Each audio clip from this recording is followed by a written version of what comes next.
ल हेर्नु है साथीहरू, मलेसियाको इन्टरनेसनल एयरपोर्ट प्लेन उडिरहेको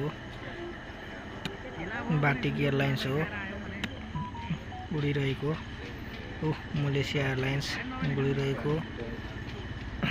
अब मलेसिया एयरलाइन्स प्राय बस्ने ठाउँ उडिरहेको भर्खरै फ्लाइट भयो। हेर्नु एयरपोर्ट यस्तो रहेछ। प्लेन पनि माथि आकाशबाट यस्तो देखिन्छ। कुहिरो लागेको हिँडेको थाहा पाउँदैन।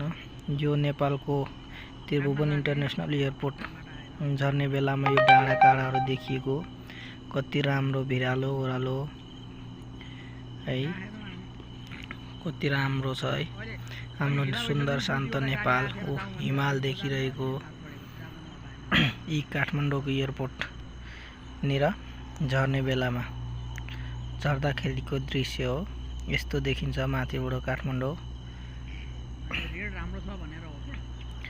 काठमाडौँ हेर्नु, प्लेन बसिसकेपछि कतिको स्पिडमा हिल्छ। बसिसक्यो, प्लेन ल्यान्ड गरिसक्यो। काठमाडौँ पुगेर वापस। दर्शक नमस्कार सबैजनालाई, बिहानको शुभ प्रभात। आज पशुपतिनाथ दर्शन गर्न आएको बेला खिचेको दृश्य। जय शम्भु। पशुपतिनाथ दर्शन गरेर इन्डियाको सुन्दरी मठ मेला पनि घुमियो।